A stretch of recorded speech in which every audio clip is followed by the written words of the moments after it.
작년 연말정산 결과 만족스러우셨나요? 세금을 토해냈는데 왜 냈는지 모르시는 분, 환급을 더 많이 받고 싶은 분 모이세요. 직장인 지갑은 뭘로 만들었다? 정답! 유리! 속이 훤히 들여다보인다 해서 유리지갑이라 하잖아요. 세금과 보험료를 아주 투명하게 떼어가는 구조라 그렇게 부릅니다. 내 연봉은 구경도 할 수가 없죠. 세후 얼마 이렇게 통장에 찍히니까요. 세금의 원칙은 순수하게 번 것에 부과하는 겁니다. 그런데 그걸 개인별로 일일이 다 알 수는 없잖아요. 그래서 이 정도 연봉 받는 사람들은 이 정도 떼면 되겠다 계산해서 미리 떼는 거죠. 세금을 원천적으로 뗀다고 해서 원천징수한다고 합니다. 이건 정확하게 계산된 세금은 아니에요. 연말에 정확하게 계산해서 1년 동안 납부한 소득세와 실제 내야 하는 세금을 비교해 차익을 정산하는 절차가 연말정산. 실제 내야 하는 세금보다 낸 세금이 많으면 돌려받고 낸 세금이 적으면 더 내는 거죠. 연말정산에 필요한 용어 먼저 훑어볼까요? 매달 돈을 버는 금액을 총급여라고 합니다. 총급여에 바로 세율을 곱하는 게 아니에요. 총급여에서 일정 금액을 빼줍니다. 이걸 공제라고 하죠. 공제를 많이 받을수록 세금이 적어집니다. 먼저 생활하는데 이 정도는 쓴다 싶은 일정 금액을 자동으로 빼주는 게 바로 근로소득공제. 다 빼고 남은 액수가 근로소득 금액입니다. 그 다음에 인적공제를 넣습니다. 나 스스로도 내가 부양하는 거예요. 그래서 기본공제가 본인부터 들어갑니다. 인당 150만 원이에요. 이건 아주 중요한 만큼 다음 섹션에서 제대로 말씀드릴게요. 그리고 또 공적연금, 연금보험료 공제 들어가고 거기에 특별소득공제, 건강보험료도 소득공제가 돼요. 집 살 때 돈 빌린 것도 어느 정도 공제가 되죠. 주택 마련하려고 청약저축 넣은 것도 무주택자라면 공제가 됩니다. 그리고 그 밖에 소득공제를 마지막으로 넣습니다. 뺄 거 다 빼고 나면 금액으로 과세표준이라는 게 나와요. 흔히 과표라고 하죠. 여기에 세율을 곱합니다. 그렇게 계산된 것이 산출세액. 산출세액에서 일정 금액을 빼주는 것을 세액공제라고 해요. 헷갈리시죠? 한번 정리해볼게요. 소득공제는 내 소득을 공제해주는 거예요. 그리고 세액공제는 세금을 할인해주는 거죠. 세율을 곱하기 전 빼주는 금액은 소득공제, 세율을 곱하고 나서 빼주는 건 세액공제죠. 또 연금 계좌를 넣으면 일정 부분 세액공제를 해줍니다. 하지만 만약 중도 해지를 하면 가산세를 토해내야 하죠. 보험료, 의료비, 교육비, 기부금 외워볼까요? 보의교기, 이것도 추가 공제 받을 수 있어요. 이 모든 걸 다 하고 나서 결정된 세금이 결정세액. 이게 내가 부담할 세금의 총 금액입니다. 그런데 우린 매달 월급 받을 때 이미 세금을 냈잖아요. 그게 기납부세액이에요. 결정세액 빼기 기납부세액이 플러스면 세금을 더 내야 하고 마이너스면 오예! 환급받는 거죠. 예를 들어 결정세액이 100만 원이 나왔다. 그런데 내가 매달 10만 원씩 1년 동안 120만 원을 냈다면 20만 원을 환급받는 거죠. 요즘은 연말정산 과정이 그리 복잡하지 않아요. 국세청에서 제공하는 연말정산 간소화 서비스 덕분이죠. 하지만 자료가 자동으로 넘어가는 것 외에는 내가 따로 끊어와야 해요. 국세청에 잡히지 않는 부분이 있기 때문입니다. 예를 들면 계좌로 보낸 월세라든지 장애인 등록증, 보청기 등의 의료기기 영수증, 안경, 렌즈 구입비, 기부금 같은 거요.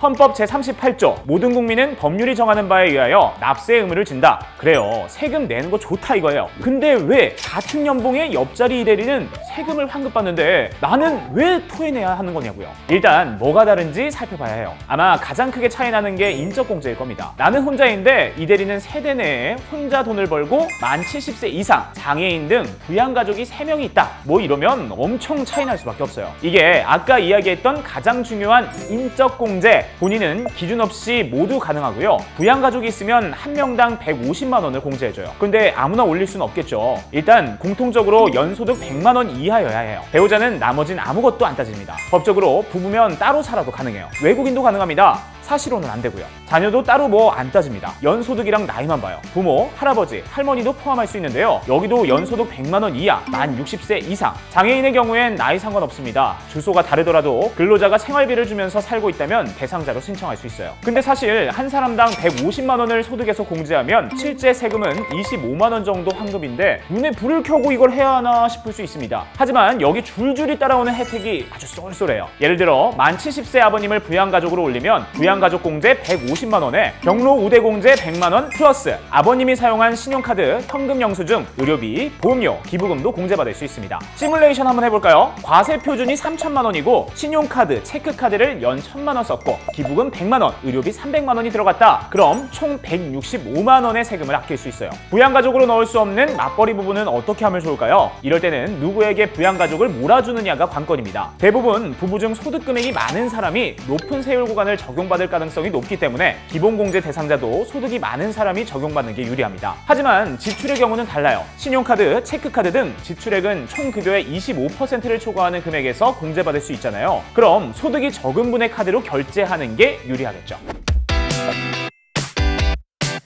저처럼 부양가족 없이 혼자 싱글분들은 연말정산 때 오히려 토해내는 경우가 많을 테죠. 그런데요, 혹시 이 경우에 해당된다면 달라질 수 있습니다. 부모님이 60세 이상이 아직 안 되셔서 인적공제를 받지 못하더라도 기부금, 의료비, 신용카드 지출액은 연말정산에 포함할 수 있어요. 특히 총급여 7천만 원 이하인데 세대주로 변경하면 월세세 공제, 임차보증금 대출 원리금, 담보대출 이자 상환의 공제, 주택청약 종합저축의 소득공제도 가능합니다. 연금저축, 벤처기업 투자 등 금융상품을 활용하는 것도 도움이 되죠. 하지만 이건 원금 손실에 위험 부담을 안고 있다는 점은 아셔야겠죠? 이런 경우도 있을 테죠. 소득이 없는 가족들과 살고 있지만 부양가족 공제를 받을 조건은 안 된다. 그래도 부모의 신용카드 사용에 기부금, 의료비는 모두 공제받을 수 있습니다. 형제자매도 같이 사는데 연소득 금액이 100만 원 미만이라면 기부금, 의료비, 교육비를 미혼 직장인 연말정산에 포함시킬 수 있어요. 대학 등록금 같은 건 특히 크잖아요. 직장인 본인이 내줬다는 교육비 납입증명서를 제출하면 이것도 가능합니다.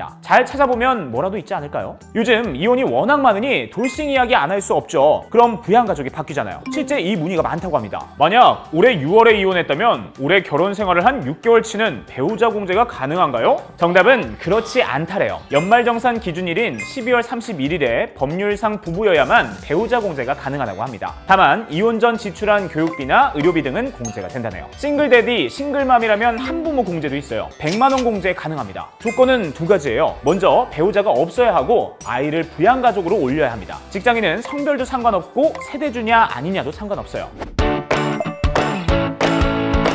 자주 묻는 질문, 신용카드, 체크카드, 현금 뭘 쓰는 게 제일 좋나요? 많이들 물어보시는데 당연히 현금은 현금 영수증을 끊는 기준이고요. 체크카드, 현금 영수증은 30%, 신용카드는 15%밖에 공제해주지 않아요.